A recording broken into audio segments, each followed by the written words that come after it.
We Hi. know, Dana. We know know it's it's 6 6. o'clock. I get it. I had to fix my microphone. It's giving me a hard time. They're falling all over the place.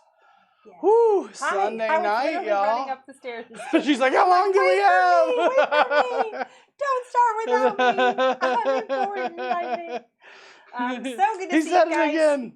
He's still telling us. No. Welcome to Sundays at 6. That's the Celebrate Recovery at New Heights Church, our live expression, which is every Sunday night at 6 o'clock. I'm a grateful believer in Jesus Christ. I celebrate recovery from the grief of a divorce, poor relationship choices, and the consequences of those choices. I still struggle with just the year 2020 in general. It's just going to land on my inventory. My name is Angela. What is up, you guys? I'm a grateful believer in Jesus. I struggle with drugs, alcohol, lust, food issues. Man, I think anxiety and control a little bit lately, too. And my name's Chad. Hey, Chad. Hey. Thanks for sharing. Glad we're here. So we have a couple of announcements we're going to dive into, and then we're just going to get on with. We have a fun night planned with a lot of just interesting things that we're going to talk about. The first one is if you do not have a church home, New Heights Church, which is the church that hosts our Celebrate Recovery, is meeting in person again. Today was our first back at the Boys and Girls Club in the gym, a 9 o'clock service and 11 o'clock service. Everyone wore their masks. Everyone sat 6 feet apart. We did all the social distancing. And I got to tell you, being in person live for worship was really, really great. So if you don't have a church home, I was really kind of surprised at how much everybody honored all the requirements. Yep. Everybody just did it. They're ready to be back in person. You have to sign in to have a seat saved because we have to know how many people are going to be there. Once a service fills up, then we have a second service. And what we've done is we have an overflow room just in case we get more people than that signed up. And this week we didn't have our overflow room in use at all. So we have spaces next week and going forward. If you miss church or don't have a church or have been waiting to get back to church, we would love to see you at New Heights Church on Sunday mornings, 9 and 11. Maybe you're not ready to get back, and that's okay. We have an online service too, and you can check that out, newheightschurch.com or the Facebook version as well. And so we just want to kind of make a shout out. You know, there has been a big argument for people in recovery that don't have a place for community and don't have a place to connect. And I'm seeing more and more places start opening up again. And so sadly, that's not going to be a viable excuse for very much longer, and hopefully not for ours either. So we just want to encourage you. There is community available. There are places where you can get plugged in, and we would love to see you get plugged in if you need to. As far as our Celebrate Recovery goes, because we are at the Boys and Girls Club and we just got back in there with our church services, we kind of wanted to let that run a couple of weeks so that we can see how it goes. We actually would love your prayer today or later this evening. We have a leaders Zoom call where our Celebrate Recovery leaders are going to be having a conversation about what it looks like for us to get back in person. We miss you guys. We miss seeing people in person. We do know that once we do that, this online version is going to have to adjust or go away. And so we're trying to figure out just what the balance is and how we can start to connect with all of our Celebrate Recovery Forever family again. And so be praying for our leaders. It's a hard decision to make. We have a lot of incredible leaders that all have to make decisions about what's the best choice for them and what's the best choice for the ministry if they want to serve, if this is a season they can. And so we would just love our participating Forever family to pray for us as we try to make the decisions that are best for our community. But it's coming. As soon as we make those decisions, we will let you know, and we'll give you plenty of weeks in advance notice so that you can start making a plan for that as well. I was thinking like a couple weeks. That's Chad. She just huffed at me. Chad, you'll be able to voice that opinion and concern at our leaders call later this evening. Ooh, I feel like I'm already in trouble. Man, it's called to the office again. Obviously, I need Chad's buy-in. If I don't have his buy-in, it's a little harder. So it's good, man. Yeah. I look forward to it. I want us to get back together. Clearly, we'll have to follow the rules and do all the things, but I'm ready to do it. So absolutely. All right. For sure. Yeah. Let's read. How come you're just now watching? How do I see that? I don't know. I don't know either. I never know when I try to tune in to who is Anyway. I have to get out and get back in. We're gonna do the 12 steps, Angela, and I'm gonna let you take the first one because it's harder. Okay. And I believe in you. I think you've got this. Do it. I think I'm teaching my daughter how to read. It's been a fun little what is it called or whatever it is. It's phonics, so it sounds and stuff. So I think that I'm increasing my vocabulary skills. The funny thing is, it's the way they teach you the sounds, you have to like sound out words. And so there have been quite a few words that I have pitched to Chad, and I'm like, what is this word? What was the one? I don't know. Amalgam. Amalgam? Or something, yeah. I'm like, what is amalgam? And Chad's like, I don't know what amalgam is. I'm like, what is this word right here? And he was like, amalgam. Maybe I should teach our daughter how to read. I didn't say that. I didn't say that. That was nice I need to you. to take a chip. I'm not. This is challenging me as a mother. The It's 12 been great, steps, though. if unmanageable doesn't come out smoothly, just know she's been working on some things. And Man, you know, when you start to change, sometimes you get, manageable. I don't know, You're supposed to, in like, a sound out kerfunnel every or whatever. Celebrate. Recovery. Anyway. Let's go. I'm ready. Step 1. Step 1. Bring it on. Here we go. We're doing it. We admitted we were powerless over our addictions and compulsive behaviors and that our lives had become unmanageable. Very good. For I know that good itself does not dwell in me. That is in my sinful nature. For I have the desire to do what is good, but I cannot carry it out. Romans 7:18. I'm just doing 2 things. Step 2. We came to believe that a power greater than ourselves could restore us to sanity.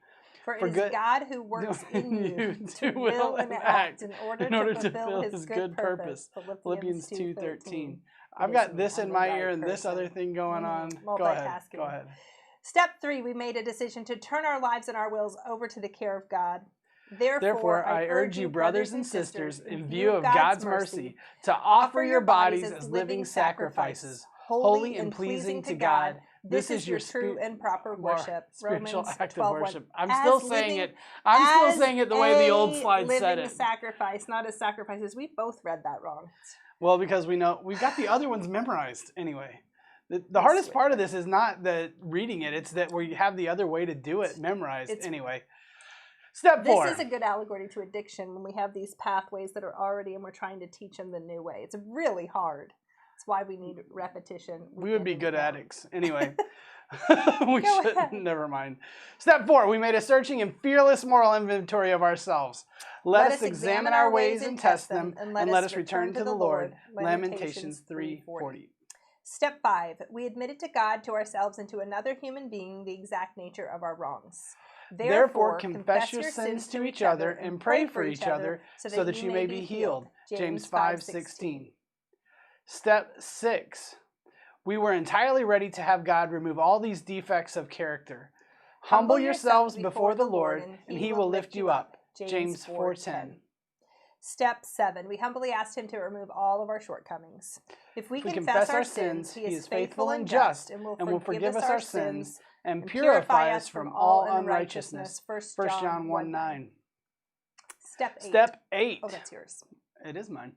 We made a list of all persons we had harmed and became willing to make amends to them all. Do to others as you would have them do to you. Luke 6:31. Step 9. It's a big one. Doozy. We make direct amends to such people whenever possible, except when to do so would injure them or others. Therefore, if you are offering your gift at the altar and there remember that your brother or sister has something against you, leave your gift there in front of the altar. First go and be reconciled to them, and then come and offer your gift. Luke 6:31. Step 10. We continue to take personal inventory, and when we were wrong, we promptly admitted it. So if you think you are standing firm, be careful that you don't fall. 1 Corinthians 10:12. And finally, step 11. Oh, not finally. Well, second to finally. It's we close, sought though. through prayer and meditation to improve our conscious contact with God, praying only for the knowledge of his will for us and the power to carry that out. Let the message of Christ dwell among you richly. Colossians 3:16. He's having a hard time Here with we me are. tonight, you guys. Having had a spiritual experience as a result of these steps, we try to carry this message to others and to practice these principles in all our affairs. Brothers and sisters, if someone is caught in sin, you who live by the Spirit should restore that person gently. But watch yourselves, or you may also be tempted and distracted. Galatians 6:1. You okay? That was really good. Yeah, you just said, you said somebody. and it was someone, and then I just kind of got sideways. I don't know. These things happen. I hear some blame in there. Is that my fault? I got distracted. I was just kind of I don't know. It's okay. This We're online going to talk stuff. later about blaming other people instead of looking at your own problems. Oh, I see. That's good. Maybe that'll fix me. We're going to work on some issues tonight. It's good. I'm excited for it. I'm ready to work on my issues. All right. Issues. I agree wholeheartedly. So, all right, we're going to do our worship in just a second. Go to the Crosstown Band. We've got some nice worship songs coming up for you. I better make sure they're in the right order here.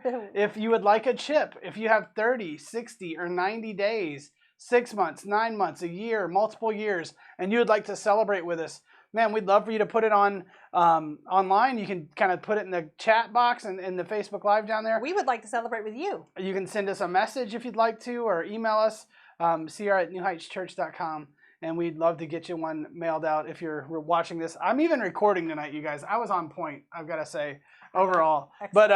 But no, if you've got something you want to celebrate with us, man, this is the time when we like to celebrate and just worship God. So let's transition over to Justin. And let's worship. The Crosstown Band.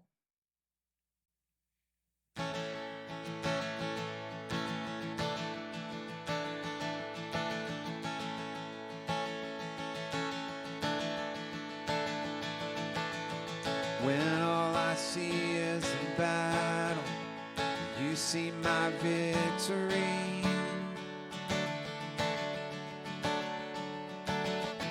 When all I see is the mountain, you see a mountain move. And as I walk through the shadow, your love surrounds me.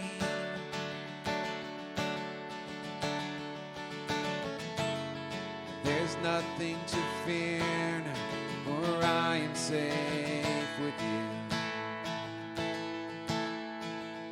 So when I fight on my knees, and my hands lifted high.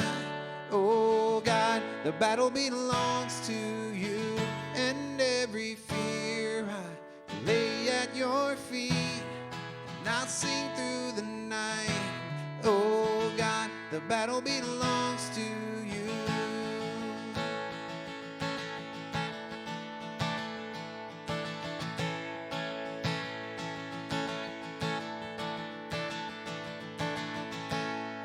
And if you are for me, who can be against me?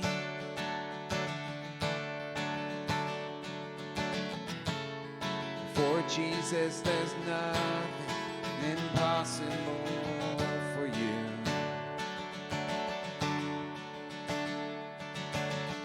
When all I see are the ashes, you see the beauty. When all I see is a cross, you see the empty tomb. So when I fight on my knees with my hands lifted high. Oh God, the battle belongs to you, and every fear I'll lay at your feet, and I'll sing through the night. Oh God, the battle belongs to you. Almighty fortress, you go before us. Nothing can stand against the power of our God. You shine in the shadow, you win every battle. Nothing can stand against the power of our God. Almighty fortress, and you go before us. Nothing can stand against the power of our God. You have the battle, you win every battle. Nothing can stand against the power of our God. So when I fight on my knees, and my hands lifted high. Oh God, the The battle belongs to you, and every fear lay at your feet. I'll sing through the night. Oh God, the battle belongs to you. Oh God, the battle belongs to you.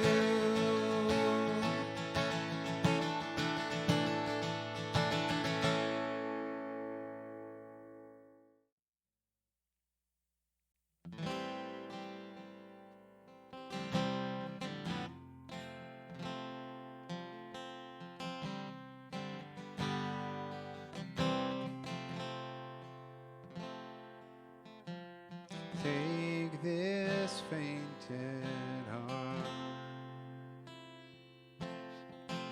take these tainted hands, wash me in your love, come like grace again, even when my strength is lost, I'll praise you. Even when I have no strength, I'll praise you. Even when it's hard to find the words louder than I'll sing your praise. I will only sing your praise. I will only sing your praise.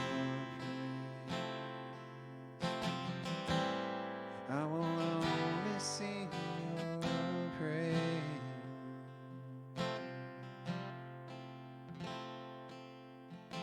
Take this mountain away. Take these ocean tears. Hold me through the trial. Come like hope again. Even when the fight seems lost, I'll praise you. Even when it hurts like hell, I'll praise you. Even when it makes no sense to sing louder than I'll sing your praise. I will only sing your praise. I will only sing your praise. I will only sing your praise.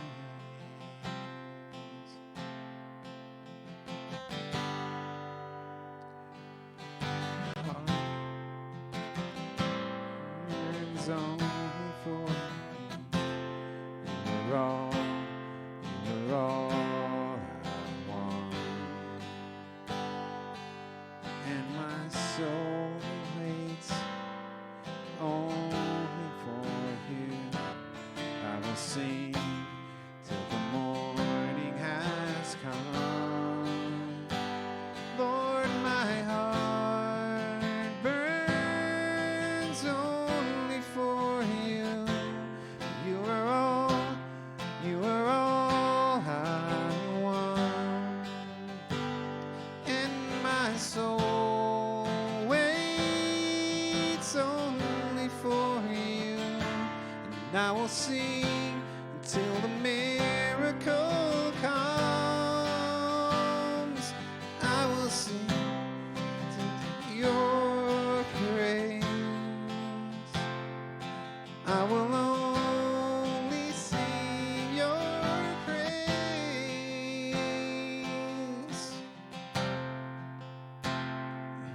Even when the morning comes, I'll praise you. Even when the fight is won, I'll praise you. Even when the time on earth is done,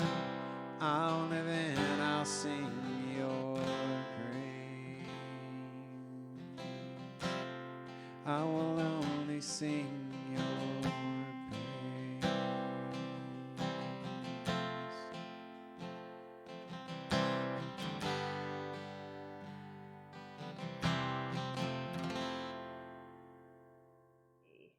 It's a nice new song. I haven't heard that one before.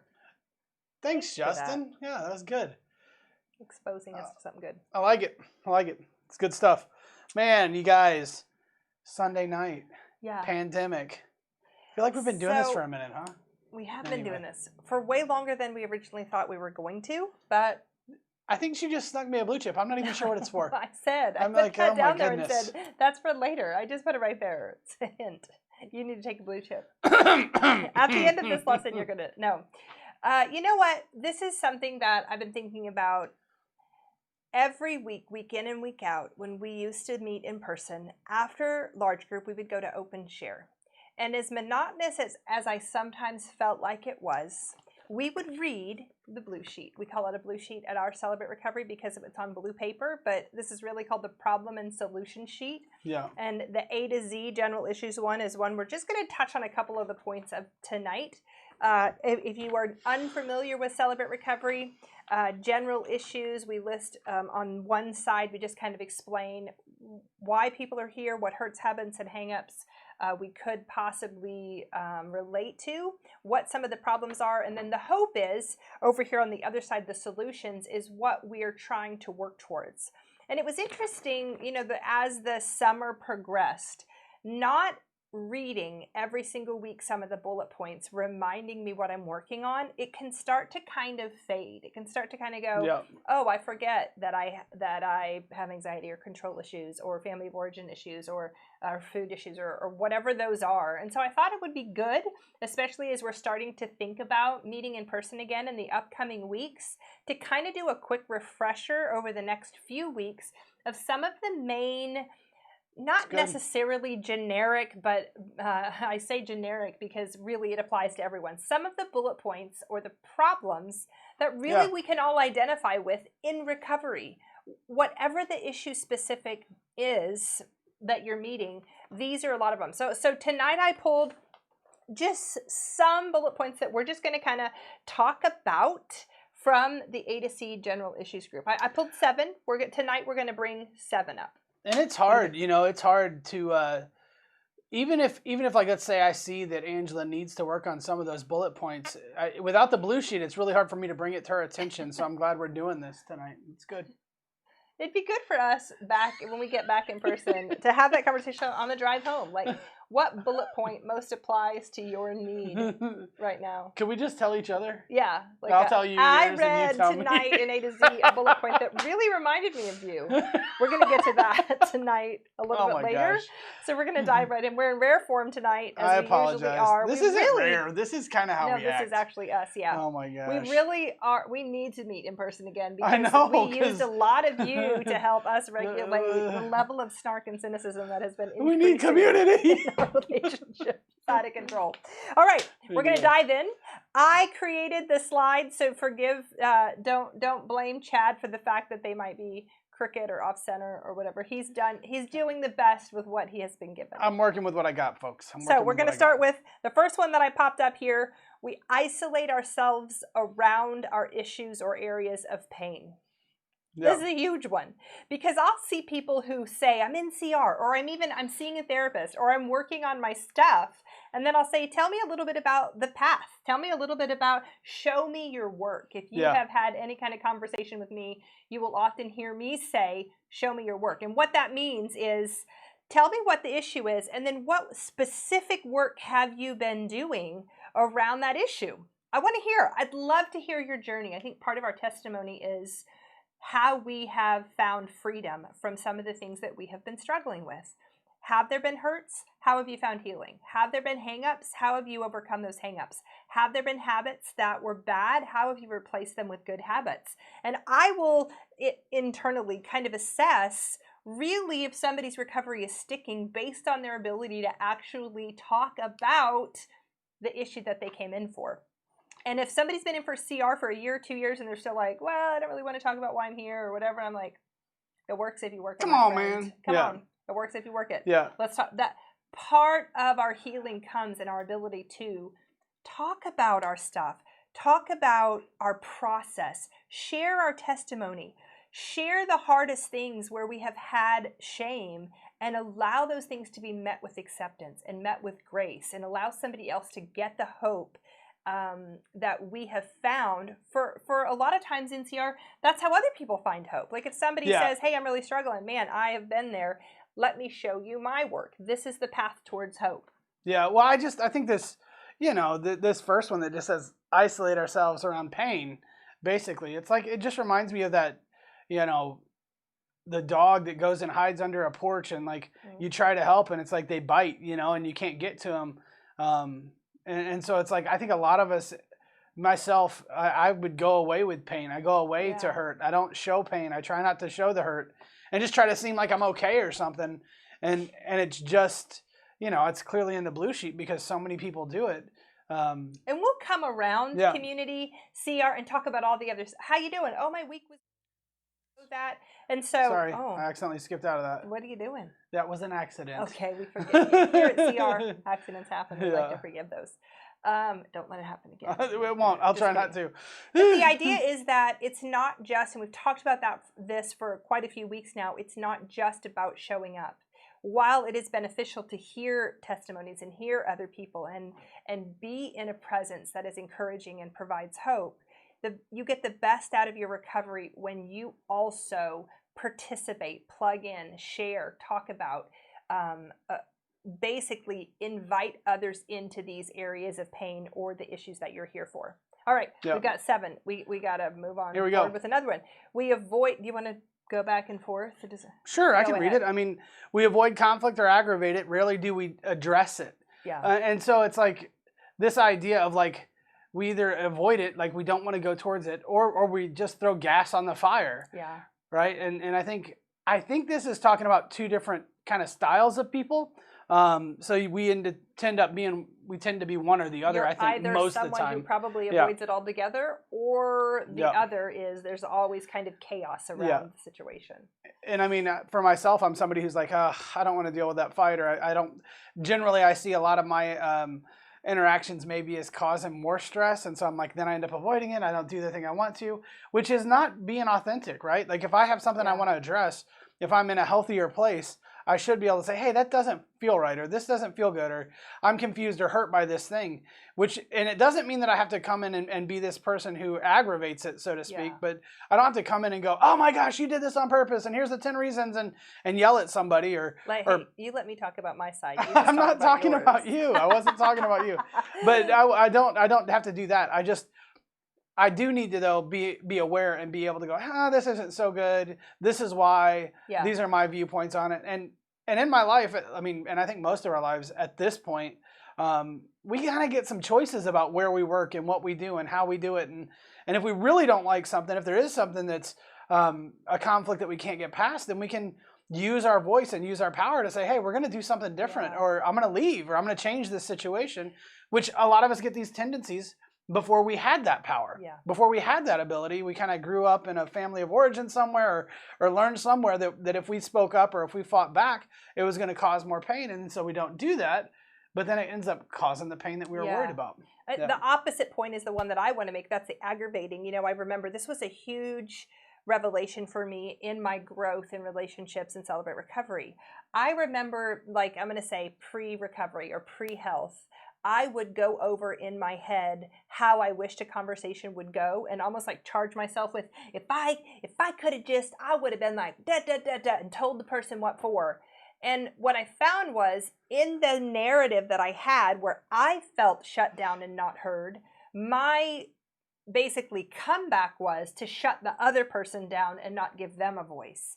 And so that really is just repaying what I received. And I learned in Celebrate Recovery, I know one of the step study questions is like, are you a good listener? And I remember in my first step study, I'm like, nope. When you talk to me, I am in my mind not hearing you, but instead thinking through what I'm going to say next. And that's not a good listener. And so I really started working on that, being a sponsor and listening to somebody's inventory and really staying present with what they're sharing and then kind of waiting and go, now that I've heard what they have to share, what is my reply? Can I be present and trust the reply? It's really shifted my interactions. Yeah. And so that's a big thing about this, not aggravating, not avoiding, but being able to say, this is an issue and I want to talk about it. We're about to have a special guest, a visitor. Hi, sweet girl. She likes to stand in front of the camera and say hi. Wave, and then I'm gonna take her out real quick, and Chad's gonna get on with the next one. And all right, here we go. Be right back. So we fear failure, but we have a tendency to sabotage our success.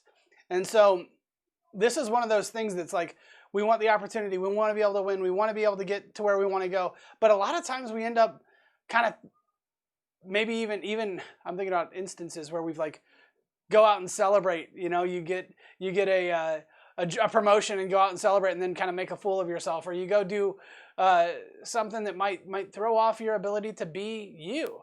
And so it's really tough for us because we want to win, we want to succeed, but then when we kind of play it out, we end up kind of shooting ourselves in the foot. Or another way that I think we sabotage sometimes is through the failure, actually. We fear this failure, but that fear kind of locks us up and shuts us down, and then we end up kind of sabotaging any success that we could have had because we haven't taken the risk. We haven't put ourselves out there in a way that's genuine and real. And so then how can people promote us? How can we actually be successful in a new role or in a new way if we don't take the risk, if we don't put ourselves forward and make a real effort to be engaged? But that's a huge part of what we do in recovery, or something that we want to think about and address is like, how am I showing up, right? I know I'm scared, I don't want to fail, but how can I show up in a way that is going to actually allow me to move forward, to grow? And so that's one of the things that just kind of comes up for me as I was thinking about this.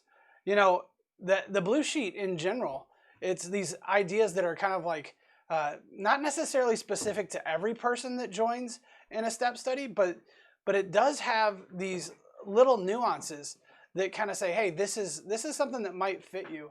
You know, Angela uses this phrase where she says, you know, that our open share groups are kind of like a shoe, right? A size of a shoe. You go to a group, and we know, hey, this is a size 9, and a 9 normally fits me, but I might need a 9.5, or I might need a 10, or I might need a 8.5. Who knows? And so I think that a lot of the blue sheet is too. Do I tend to sabotage? Is this something that fits me, or is it something that doesn't fit me? And do I allow my fear, right, to dictate how well I show up and what I do in my life? And I actually was on the previous one where we were talking about avoid conflict or aggravate it. I was thinking, man, the thing that happens to us is we get stuck in our head, or we shut down, and kind of, when I shut down, or when I kind of used to shut down more even, I would go to my head and I would have to feel like I had to have this perfect answer, which then if I go to this next blue point, or blue sheet point, or A to Z point, it says the fear of failure. So part of what I would do is I'd shut down and go into my head and come up with and I feel like I have to have this perfect answer or a perfect way to engage. And that fear keeps me from winning, from succeding in the moment. Did you have a couple things you want to say? I did, and you might have touched on them, so I don't know. I might be a double. You made this teach, so how about you say whatever you want about this? One of the things that I see happen a lot in recovery, when I think about sabotaging success, it's not like somebody is like, this is the perfect job or the perfect relationship or the perfect opportunity, and I say no to it because I'm just sabotaging it. It's that I don't even take the steps towards starting to date again, or looking for a job, or finding a new place, or setting a boundary, because the fear of not being able to control the outcome is so scary. That's that fear of, I don't know how it's going to go, that I never even take steps towards success, towards recovery. And so it's not like we're saying you're handed something that's a shoe-in and you just, you know, poo-poo on it is the word I want to say. It's probably not the best word. You know, kind of like, oh, raspberry it. That's not what we're saying. What we're saying is that the path to success and the path to healing is all these little micro decisions along the way, and you get paralyzed in those decisions, which is what is sabotaging your ability to find that success. Did you make those points? I kind of made something like that, but I mean, it's the same. I mean, it's just we let our fear bind us up, and then that is actually the way that we sabotage a lot of times. Is what I was saying. Like you get caught up with like, oh my gosh, I've got to. What do I do? What do I do? And then we don't move forward. I'll hear a person say, well, you know, like this comes up in a blue sheet, and they're like, well, I don't sabotage success because nothing good ever happens to me. And I'm like, that framework is already sabotaging. That is the sabotage. That because there's this hesitation to even accept that something might come, we don't even move in the direction towards health. And that I remember it was like 2010, and I was dating this girl, and she came to me and said, you know, I have a tendency to sabotage relationships. If I'm Blake Shelton. Like that. But I'm like, that we find something good, and then we kind of feel like we don't deserve it. I think this is another side of this, but we feel like we don't deserve the good thing. So like maybe Angela didn't deserve something as good as me, and so you guys, she was going to sabotage tonight. This is a bad metaphor, but it's a good point. It's a good point. Metaphor, because I had been, by that point, I started CR in 2006 in the Love and Relationship Addiction group, and then in Codependency group. And so when I met him, I was 4 years in, 2 or 3 step studies in, a great sponsor, an accountability team. And by then I had already had this conversation, this do I sabotage good? And there is another point in the blue sheet, which I didn't include tonight, that I want to say really quickly. That is, we have a pattern of choosing relationships with emotionally unavailable people. We usually are less attracted to healthy people. When I met Chad, obviously we all have some things we're working on. He was already in process, and he was healthy and available. And so there was this part of me that was like, wait a minute. I was pretty available. Pretty available. Sorry. No, that was a good thing. But it was good. It worked out good. Yeah. And so that was a thing where my sponsor and my accountability team were like, look, let's have conversations about when you want to hit the eject button, because this could work. And this is scary because love is a risk.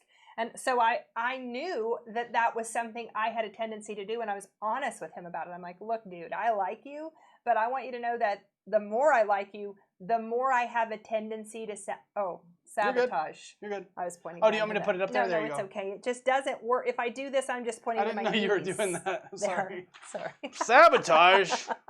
It's weird. Yeah, it's very confusing. Anyway, okay, let's keep going. Okay, let's do it.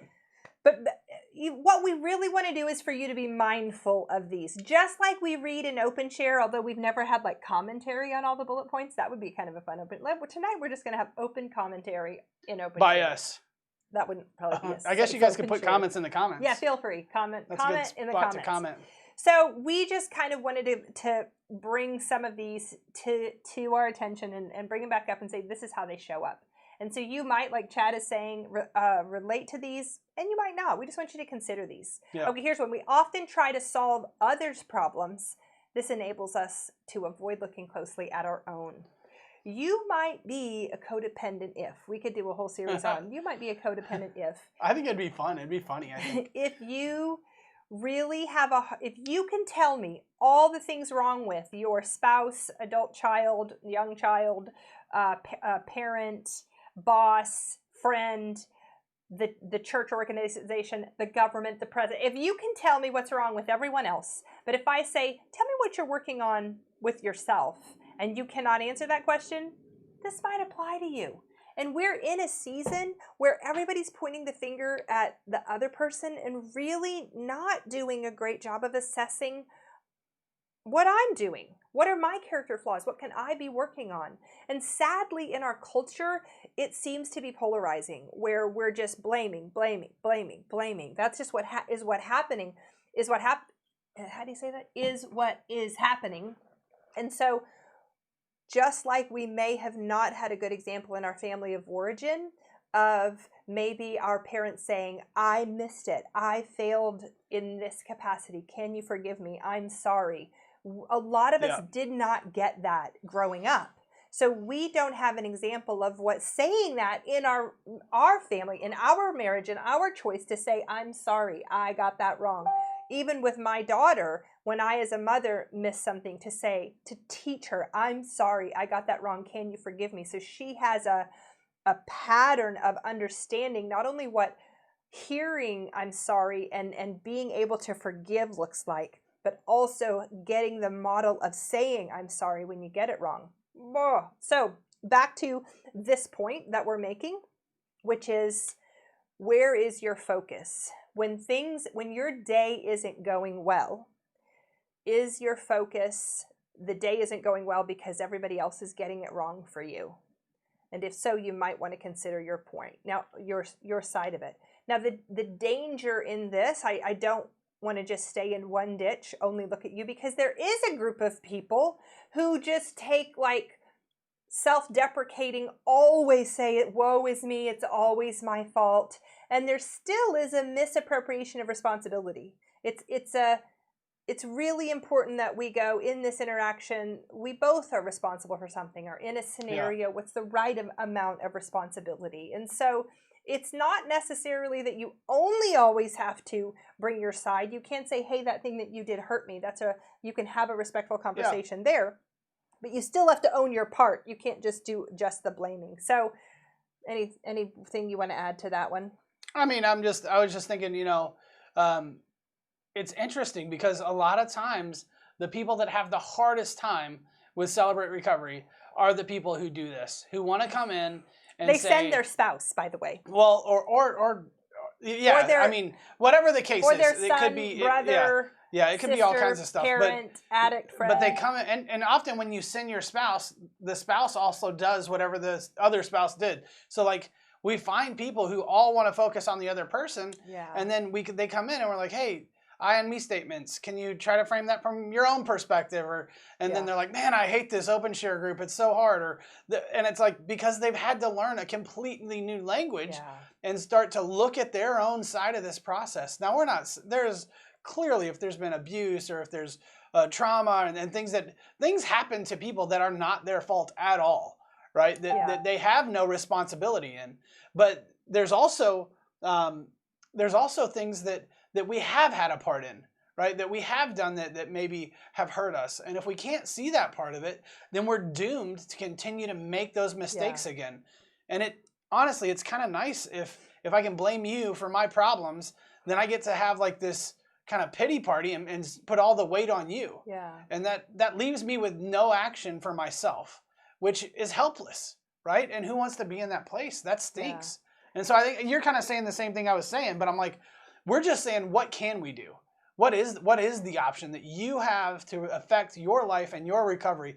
Clearly, we all have maybe not even equal shares in all of our relationships, but we do have some responsibility in what's happened to our lives in most of the places. And again, there are exceptions to that, but we're just saying, hey, look at the part that you own so you can do something with it. We're about to get to the next slide, but don't go yet. I want to say one more thing about this one. Now I totally forgot what I was going to say. I tried to interrupt you 3 times, but you get mad when I interrupt you, so I just let it go. This is why it's important that I interrupt you. Get you a pen. I'll come back to it. Totally lost it. Okay. We often try to solve others' problems. This enables us to look closely at our own. So we're saying it's important that we do look at our own, because when Chad is saying the I and me statements is something that's important. And so the challenge here is knowing sometimes what you are feeling. And so now go to the next slide, because this kind of brings it to it. We tend to minimize, deny, or repress hurt feelings from our childhood, and therefore we have difficulty expressing how we feel. We often don't even know how we feel. Now here is the challenge, because we just told you not to focus on somebody else, but to own your feelings. And this says, make sure you don't minimize pain that was caused to you by your childhood. So we're not saying you can't ever talk about pain that somebody else caused you. As a matter of fact, it's important to acknowledge if you have pain from somebody else or something else, so that you can go, okay, this is what the hurt was. This is the hurt that was caused. This is the damage that it did. This is what I think about myself or people because of it. Being mindful of those things so that I know what my feelings are. So that if I'm in an interaction with Chad and he hurts my feelings, I can say, hey, that thing you did, man, just made me feel just really not heard or important or valued. And I hate that. Can we have a conversation about my negative, basically, message about myself is that you don't value me. And I hate that. What you just did made me feel that, but I want to bring it to your attention. He goes, man, I hate that I made you feel undervalued because I did this thing. Let's have a conversation about it. Here's some of the reasons I did it. Oh, now I understand differently. And we have a very full conversation about two people and their feelings and their interactions and their choices, and it's respectful, and we can get to a place where we have a good, healthy, solid, secure relationship because those conversations are being had. It's not just, you're a jerk because you did it. Well, you don't even care why I did it. You're like, here we are in a fight. That's a bad fight. It is, and sadly, especially in what we do, we see it happen so often. So part of when we do individual work, let's say a spouse sends a spouse, or a parent sends an adult child, or an adult sends their, however it goes, brother, sister, friend. I get a lot of that. I have a friend who just I'm like, bring your friend, come also, because you could get tools to help your friend. And we start to have this dialogue around how do you start to dig into some of these places where you don't even know what you felt? How do you have a respectful conversation with someone about what's happening for you? I think that's what I was going to say is in I and me statements. When you're in OpenShare, part of the process, the learning curve for the language of Celebrate Recovery is starting to go, what is my experience? This is the point that I just remembered. Finally, I knew you'd get back to it. We circled back around. I just stopped talking and let you catch up with yourself. A lot of times, if you're a leader at our Celebrate Recovery, I'll check in with you. How's that step study going? How's OpenShare going? What's God teaching you? What are you working on? Try to have those conversations with our leaders. And, every now and then something will trigger a leader and say, hey, this just happened, da da da da da da. And early on, usually in the person's maybe experience of me leading them, it will be like, this happened and this happened and this happened. And it's still kind of like, here's all the circumstances, content, people involved, what happened. And if you've had any kind of interaction with me, it's not long before I get to, and how is that affecting you, and what's going on in your heart, and what came up for you, and how did you respond. And I know the first couple of times I do that, sometimes I'll get a leader that's like, this isn't about me. Okay, this person did da da da da. I'm like, no. You are standing right in front of me. You're the one that we're going to be working on. And so, for me, I think it's really important that I help not only leaders, but that we at Celebrate Recovery help people learn about their own experience. What is happening for you? When you get triggered, describe it to me. Do you get flush in the face? Do you get hot? Do you get anxiety? Do you get paralyzed? Do you shut down? Can you put words to that? What happens? Can you talk about it? How do you feel? When have you felt this before? We have to start kind of digging in to see movement. And so that last one we often try to solve. Focusing on other people is a way to avoid really digging in. Also, denying, minimizing, or repressing hurt from our past, a way that we avoid really digging in. And on both of those little bullet points, what we're saying is get to know yourself. What triggers you? Why? What are your feelings? What is your experience been? Using I and me statements, can you dig in? I mean, even we isolate ourselves from our area. Can you talk about your area of pain? Do you have words around your hurt, your habits, your hang-ups? Do you feel comfortable having a conversation about them? If not with the world, how about somebody in Celebrate Recovery who at least knows the guidelines? That's a great place to start. Okay, we got to keep going. Yeah, we better. We have 2 left in a few minutes. And maybe 2 minutes. Here we go. We are terrified of rejection or abandonment. This leans us toward codependent habits of allowing others to define our identity. That's a doozy. Yep. So if I break that down, that is, if Chad comes home distracted from work because something happened to him, then I see him not like fully engaged, and I think he must not like me. He must not want to talk to me. And there's something that happens in the brain of somebody who is so afraid of terror, of rejection and abandonment, that almost every move they see another person makes has something to do with them being rejected or abandoned. Yep. It's just a weird thing that our fear is the lens that we see other people's behavior through. So if Chad accidentally doesn't put a dish in the sink, I'm like, you don't even care about what I do.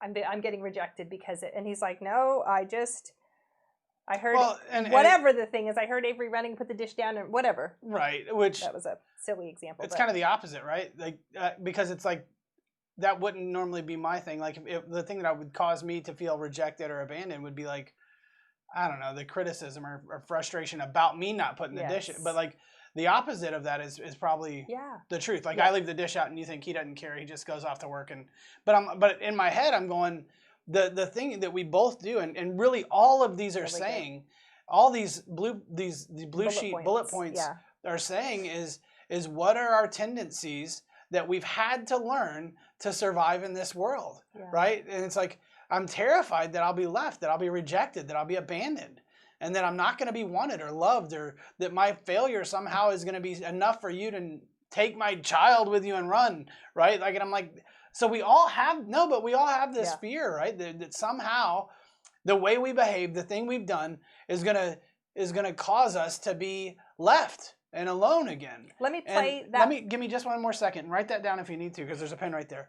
But we do this in different ways, and so we let this fear kind of dictate to us how we're going to behave in the world, whether it's criticizing and saying, hey, I'm going to find the fault with everybody else, or whether it's shutting down and kind of trying to contain our own thoughts and only speaking or only putting forward what we know is perfect, which isn't true relationship, which isn't true engagement with people. So it really is a tricky thing. Go ahead. I like it when he has a lot to say. I really do. He has good things to say. Oh, you didn't write it down. I don't want you to forget. Remembered what it was. What he's saying, I'm saying if he leaves a dish there, if I have this wounded lens that his behavior somehow is attached to my identity, then everything he does somehow is, am I good enough? Am I not good enough? And what he does dictates that. It's really, really unhealthy. Yeah. So what he's saying is his version is the opposite of that. So he leaves the dish there because he's going to work hard for our family and he's supportive, whatever the thing is. Or just forgot. I see the dish and I think, man, in order for me to be loved, I have to be a good housekeeper, keep the house tidy. And so I have to be like, hey, help me with the dishes, because if you leave this dish here, it somehow reflects who I am. Meanwhile, I'm sending him a message that he's getting it wrong, which makes him feel criticized and rejected. So if we don't have our identities rooted in health, in Christ, in good positive truths about who we are, that there's grace, that there's love, that there's a way to share respectfully between two adults in a secure relationship about what feelings are, that is possible to do, then we can see everybody's behavior as this slight, as this wound. I earlier today sent out a confirmation text to our leaders and said, hey, FYI, just a reminder, and 2 people shot back. They didn't get the email, and I was like, oh no. Is there something wrong? And I double checked. As it turns out, I didn't email them. I accidentally left them off. So I circled back and I was like, I'm so sorry I left you off. You're valuable. I care about you. Neither one of them are the kind of people who are worried about that. But because I know that can hurt somebody who's in process and they can feel left out, I want to make sure that isn't the case. So sometimes I tend to over check that. But that can be if you're in a place where you think other people's behaviors are intentionally attacking, leaving you out about something that you're not good enough or something, you really need to kind of go into how other people's behaviors are given too much weight to who you are. It's too much pressure to put on other people. How can we help you get your identity rooted in Christ and who he says your value is? Does that make sense? Yeah, that's great. So. And I have one more and then we have to I could say more, but we'll keep moving. Yeah. I think we kind of covered this one actually. We did. We'll read it just quick now. and then move on. Yeah. But we're often unaware of the pain, wounds, and emotions that have driven our behavior and motivations. So this and that's is kind of about what we just said. Yeah, like we need to be aware of it. If you're aware of it, you can actually alter it. You can change it. You can take it to someone. You can take it to God. And so if we're not aware of it, then these things end up motivating us. They end up being the thing that drives our behavior, that drives our relationships, that drives our recovery. And then we kind of end up relapsing or going to something that is unhealthy for us to comfort ourselves because we don't know how to talk about how we're doing. Yeah. Well, in a healthy way. Right? And it's a very reason Celebrate Recovery is here. We want to give participants the tools to be able to start articulating what's really happening for you so you don't resort to some of those other tendencies. Yeah. All right, we got to keep on going. We have an amazing worship song coming up from Justin. Again, if if as we read through some of these bullet points, you're just reminded, oh, wow, I do that. I really need to reconsider that. I might need to surrender that. That's why I put this this blue chip down on his. We have this blue chip says, "My grace is sufficient for you."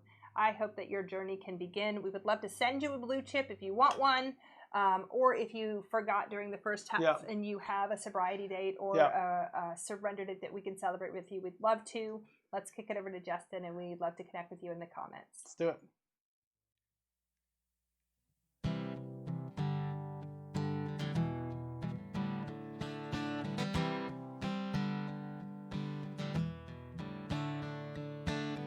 All we could see was darkness. Our hearts were formless and void. You hovered over our waters. There was light at the sound of your voice. With every new sunrise, we will come alive. You bring life where there is none. We'll remember this. You bring life when there was none. Now we see streams in the desert, waters in the wasteland. Out of the dust, you make us new creations. Breathe in our dry bones, empty every grave. 'Cause out of the dust, you make us new creations.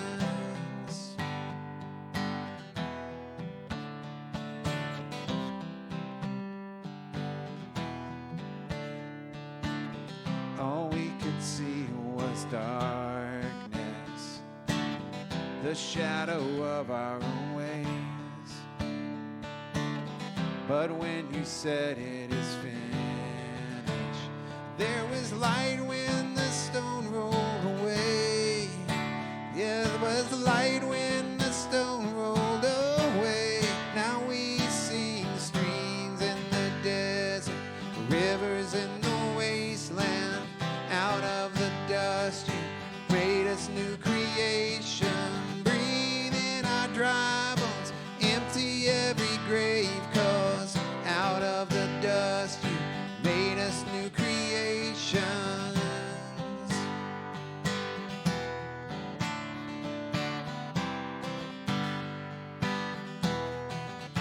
You make all things beautiful. All things new. You make all things new. You make all things beautiful. You make all things new. You make all things new. You make all things beautiful. You make all things new. You make all things new. You make all things beautiful. All things new, you make all things new. Now we see streams in the desert, rivers in the wasteland. Out of the dust, make us new creation. Breathe in our dry bones, empty every grave. 'Cause out of the dust, you made us new creation. New creations.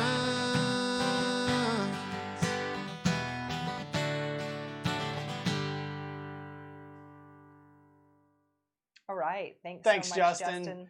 Appreciate you guys. All right, we got 1 minute left. Let's jump into the Serenity Prayer. You're going to see a lot of faces tonight. This is the couples mashup. Let's hope I didn't mess this one up. Okay. Hello. I'm a grateful believer in Jesus Christ, and I struggle with abandonment, anxiety, OCD, regrets, and my name is Marcia. I'm a grateful believer in Jesus Christ, and I struggle with pride, trust issues, regrets, alcohol, and depression. My name's Mike. Hey, Forever family, I'm a grateful believer. I struggle with drugs, alcohol, and food issues, and my name is Russell. Hey guys, I'm a grateful believer in Jesus Christ, and I struggle with fear, control, anxiety, codependency, and food issues, and I'm Ashley. I'm a grateful believer in Jesus Christ, and I struggle with fear, food issues, and control. And my name's Jen. Hi, I'm a grateful believer in Jesus. I struggle with lust and codependency, and my name's Justin. Hey folks, I'm a grateful Christian in recovery over lust and anger, and my name is Charles. And I'm a grateful believer in Jesus who struggles with codependency, anxiety, and anger, and my name is Debbie. Please join us in the Serenity Prayer. God, grant me the serenity to accept the things I cannot change, the courage to change the things I can, and the wisdom to know the difference. Living one day at a time, Enjoying one moment at a time. Accepting hardship as a pathway to peace. Taking as Jesus did this simple world as it is, not as I would have it, trusting that you will make all things right if I surrender to your will, so that I may be reasonably happy in this life and supremely happy with you forever in the next. Amen. Bye. All right, guys, that's it for tonight. That was good, man. We'll see you guys next Thank week. you, If guys. you're a leader, I look forward to jumping on a Zoom Give call us just with a couple you minutes. We'll be right there. here in just a second. Yep. Thanks, y'all. Have a great week. We will see you guys soon, I hope.